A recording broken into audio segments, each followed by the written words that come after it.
Hi everyone, what's up? Josh here and welcome back to Alternative Brewing. Today we're diving into something really exciting, chilled espresso extraction. And what better way to do that than using the coveted Nucleus Paragon Espresso. Now, for all of you uninitiated in chilled espresso extraction, imagine being able to turn what you smell when the coffee is brewing into more of what you taste when you're actually drinking that coffee. And that's what chilled extraction aims to do. Of course, the goal is not to serve a cold espresso. It is instead about finding that right balance where you maintain the espresso at a perfect drinking temperature, but bring out that full flavor and enhance the overall experience in further subtle ways. And I have been testing with the Nucleus Paragon Espresso for a few weeks now, and I'm here to tell you that this little powerhouse is not just well designed, it's ridiculously easy to use, and its performance is a true innovator in the world of espresso accessories. And we're not just going to be stopping at the basics. Today we will get into some interesting blind tasting experiments. Are you curious yet? Well, you ought to be. Stick around because I will uncover the magic of chilled extraction using the Nucleus Paragon Espresso. Let's go.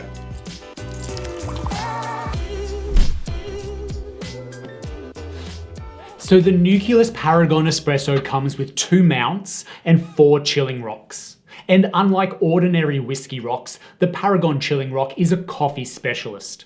And inside, these rocks are filled with high density liquid, which keeps them at the perfect temperature needed for effective extract chilling. Plus, they are designed to rapidly and evenly cool the coffee extraction that touches them. Now, what I found to be true is that they gather far less frost in the freezer than regular steel rocks do. And then when given a shake after using one, you get that liquid inside to swirl around, and then you can actually feel the rock instantly getting cooler in your hand again. So much so that you can actually use that same rock that you just used back to back on the next espresso. And then the reality is that you've got at least 8 good chilled espressos from the 4 rocks in the Paragon kit. And this just isn't the case with solid metal balls, as once they're used, they remain hot to touch. Further to this, the mounts. These are the unsung heroes in this kit, and they provide a stable platform for the chilling rock. They easily set on top of any cup and are height adjustable, either by having the ball above or below the line of the cup, and are designed with anti-slip grip for stability. And you simply need to place the Paragon Espresso on top of your cup, pull your shot as you normally would, and it's that easy. And research did conclude that only chilling the first third of an extraction was necessary to make a significant flavour difference. However, for consistency in timing and the cleanliness, I prefer to leave it there the whole shot, and I'm happy to report that I found it doesn't seem to negatively impact the results either. So we do talk about results a lot. Let me jump back behind me here. I'm going to make 2 espressos, one with the Paragon and one without, and then I'll come back and let you know what I'm tasting in each cup. Let's do this. Alright, so the experiments I have decided to go with today are this one, where we have the same portafilter handle. It's a dual spouted portafilter, catching one of the espressos with the MPE and one without. And this is quite a fruit forward tasting coffee, which I'll taste in a moment. I am going to follow this round up though with a chocolate forward style of coffee and see how that may skew the results, as well as also seeing as a further round what a chilled espresso cup can achieve versus the NPE, because I see a lot of people in the comments suggesting why don't you just use a chilled cup instead of this tool. I don't know. Let's just jump in now and see what we're getting out of these coffees. I'll stop this. I have no idea which one's which. I am curious, as I'm sure all of you are, as we've spoken about the temperature of the espressos. I just want to quickly test that now. Just going to turn on. Bring that up a little bit. All right, so this espresso is at drinking temperature of 55 degrees. I'll just give it a quick stir.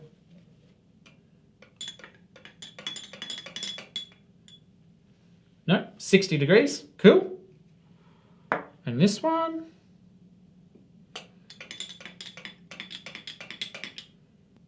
55, cool. We have 60 degrees and 55. So what I'll do is I'll just taste one first and then the other, and then I'll come back and let you know where I think the differences lie. All right, this is that lovely Costa Rican I've been drinking for a while now. It's a delicious cup of coffee. It has grapefruit, pineapple, and matcha. It's a honey processed from Costa Rica. Beautiful coffee. Now, I know I mentioned that there was a temperature difference of 5 degrees Celsius, says the compass.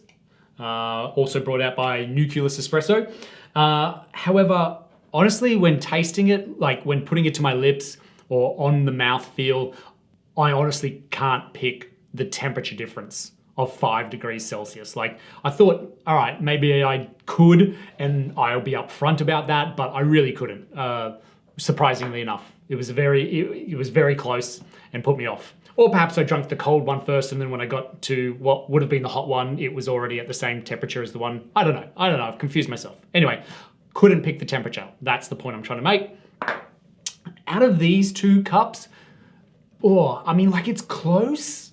It is really close. I mean, literally it's from the same portafilter. So tasting them side by side, they almost taste identical. There is a little bit of nuance in one of these cups, and it is that it is a lot more richer of flavor. It has something extra to it that the other espresso doesn't. There is something in the middle of the cup that just is really heightened. I will also say that when I'm drinking this cup, it's a fruit-forward coffee. The acidity, I allow it to go under the front of the tongue and it kind of washes out the back. And you know, sometimes it hits the back of your mouth and it just kind of gives off this like battery acid ting, like only an instant, but it's just like I don't want to choke on this acidity. There's a harshness to it. There's a bright, harsh acidity or sweetness. Not negative, but it's just something if you allow it to hit the back of your throat, it's in this cup. But funnily enough, it's not in this cup. Like you kind of, when you feel it going to the back of your throat, you're like, oh, here it goes. It's gonna have that little ting, but it's super smooth. Like it's just not there. It just washes over, like super velvety in its body, and it's a balanced acidity and sweetness. So this cup is better than this cup in that aspect. And it also has that richness to it. There's a heavy, rich flavor to it. Something I'm noticing a little bit in this cup, but way more in this cup, is there's a flavor of lavender. Now I mentioned grapefruit, pineapple, matcha. I'm just picking up lavender, quite floral, as well as fruity, sweet, balanced acidity. Yeah, again, it's just like you think that acidity is going to hit you, but it doesn't. It just smooths over and lingers. Red cup should be the NPE and the white cup should be the non-NPE. Red cup, white cup. I bet for the discerning coffee enthusiast, you would absolutely pick this cup out of this cup. Like it is not night and day, but there is a subtleness to this cup that there just isn't in this cup. Or rather, this cup doesn't have everything that the cup with the NPE just has. And it's not jumping out at you, but it's just there, and this doesn't have it. So it's quite easy. If you're not used to drinking espresso, and drinking an espresso is quite an overwhelming experience, then you may not pick this just as quick, or you may. But that was the fruity coffee. So let's now check out what it does to the chocolatey coffee. All right, so now we've got the chocolatey blended coffee from Toby's Estate. It's a Broadway blend, has tasting notes of spice, dark chocolate, and toffee. Ran really well, double spouted portafilter again, one side with the MPE tool, one side without. Now, it's been spinning on here for a while. I'm just going to test the temperatures again, just so we can really see what it's given us. I'm speaking a little less now, so I can see this is a little bit hotter already, 61 degrees. I'll give it a stir. When I say hotter, it's 1 degree more. Yeah, 61 degrees, perfect. And then this espresso is, there we go, 56 degrees. So it's consistent. Now, I don't remember, well, that's the problem, isn't it? I don't remember which one is which when I drink it. So I'll just keep this. This was the cooler one. This was the hotter one. Again, tasting notes were spice, dark chocolate, and toffee. I'm just honestly interested to see how different flavored coffees will react using the tool versus without the tool. Let's do this. I'm gonna taste this coffee first, see what I get. Now this was the cooler shot underneath the thermometer. And this time around, I can taste the difference. I don't know whether that's because they're a little bit hotter, so their differences, perhaps, maybe I can taste the difference when they're hotter as opposed to when they're cooler and closer together. But I can definitely feel like this one is a little bit cooler than this one. And obviously the thermometer confirms that. Now in terms of flavor and what I'm getting out of the cup, this is a very typical espresso, I guess. Something that is quite strong, rich, full-bodied. You know, it has that hallmark kind of traditional bitterness to it. Not a negative bitterness, but there is a dark chocolate bitterness to it. But it has kind of undercurrents of sweetness. I was going to say undercurrents of currants or undercurrents of sweetness. Whereas this espresso is super velvety, silky. Like there's almost something to the crema or to the body of the coffee that has kind of just all combined it into one mouthfeel. Whereas this is a little bit disjointed. There's a little bit of bitterness. There's some, you got to kind of find your way through the sweetness. This is all kind of one, if that makes sense. It's a little bit more silky. Yeah, much smoother a coffee, which is like, this is an impressive coffee. This is a very traditional, familiar coffee. That's how I would put those two. Now, obviously, if I was to guess, it certainly seems that this one being the coolest, well, I'm just going to go with that first up, but also because of the flavor in the cup, this one will be the NPE tool, and this is without the NPE tool. Red is NPE, white is not. Red, white, in same combination. Yeah, I mean, that's pretty, again, for me, it's not night and day, but there is like a distinct line in the difference of what the coffees are tasting like. It definitely is a difference of a difference. It's not the same difference to what I tasted in the single origin. So I feel like it did something different here with the chocolatey coffee. With the fruity coffee, it kind of pronounced everything, made the coffee with the NPE tool have a lot more body and a lot more richness to it, but it wasn't like detracting from the sweetness or acidity at all. It just added more flavor to the cup, and it also did something to the acidity where it softened its peak. Whereas with this, I feel like as a traditional espresso, there is kind of some things that are quite unbalanced or peaking or beyond peaking. And overall, it's an enjoyable cup, but you can pick out that bitterness and you can pick out, well, you have to go and look for the sweetness in the cup. Whereas this cup, it just seems like it's kind of tied it all together. It's rounded it all and made it a more longer, more enjoyable shot of coffee. And I'll taste this one now as it's cooling, obviously. Yeah, it still hasn't, as it's cooling, like you could say, well, this is just a cooler cup of coffee, so that's why it's more rounded, as coffees do tend to get a little bit more rounded or more pronounced as they cool. This seems to be getting more pronounced, whereas originally this is just a more enjoyable cup of coffee. All right, so with our last experiment, let's now jump in and test it using the NPE tool and also a cooled espresso cup. Let's do that. All right, so we've got the two espressos made here, one using the NPE tool and one just using a chilled espresso cup. So I left the espresso, I can feel that in the handle already. I left the espresso cup in the freezer and I've just poured the espresso straight into the chilled cup.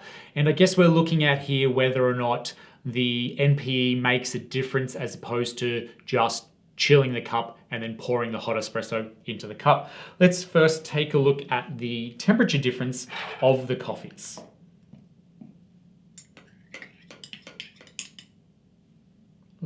Just turn straight off then. All right, so this cup is, oh wow, this cup is 45 degrees. So I've kept them cool a long time now. And this cup, this feels like the chilled cup as well. This is like 36 degrees, so it's a decent amount cooler than this espresso is. Let's see how the taste difference is. I'll taste this one first. There is definitely a tactile feel, obviously, when drinking out of a cold espresso cup versus a warm espresso cup. It's certainly not hot, but when you're putting the cup to your lips, this is a definitely cooler cup straight away. So I know this is the one that came out of the freezer. And also, this is definitely reminiscent of that first espresso that I had in these tests. It's very sweet, but and it has a lot of richness to it. There's a hint of lavender in there again still. And it's enjoyable. It's nice to drink. This cup, well, I guess the tactile feel of putting a cold cup to your lips is one thing, but if the coffee tastes really nice, then that's, I can sort of set that tactile feeling aside and enjoy the cup of coffee. However, if it wasn't for what it's done to the acidity and the sweetness. Well, it's almost blown the sweetness away altogether with a super heightened acidity. Now, I spoke about in the original test how on the one side, the acidity was kind of peaking, whereas what the NPE did was kind of round that peaking off. So it didn't peak and it was just super smooth over the palate. And what I feel like the chilled cup does is almost send that peak even further up. So it is, people like to call it battery acid. Like, this is extremely acidic. Too acidic to allow any of the other flavors to come through. Whereas with the NPE and the warmer cup, it is still a balanced, smooth coffee, and all the flavors are still together. Nothing is overbalanced. There's no heightened acidity or sweetness. It's all kind of still stuck together. I mean, this, if anything, is night and day. Whereas the others perhaps had more subtle differences. I think anybody could just about pick these two cups out, whether it was through the tactile differences or absolutely through the flavors, and the acidity in this one is just off the scale. Whereas with this coffee, it is much more enjoyable. I mean, that's incredible. All right, I'm not about to be chilling my cups. I think I am probably going to lean towards using the Nucleus Paragon Espresso or something similar. Now, in the process of remaining unbiased, highlighting both the strengths and the areas where this tool might take a gentle pause, let's take a closer look at its limitations. And certainly one drawback is that it does not effectively work with dual spouted portafilters as it does with bottomless ones, limiting its application in many home espresso setups. However, this design choice does enable easy side-by-side comparisons, as I've shown today, allowing users to taste and gauge the tool's effectiveness at home. And also, some of you might also find this product is relatively expensive, especially when compared to alternatives like whiskey balls, which also serve a similar purpose at a lower cost. It is important to note, though, that the Nucleus Paragon Espresso tool is meticulously crafted for specific workflows of espresso brewing, proving a streamlined and user-friendly experience. And a final consideration is that its optimal performance does shine brightest with espresso or black coffee and is enjoyed thus.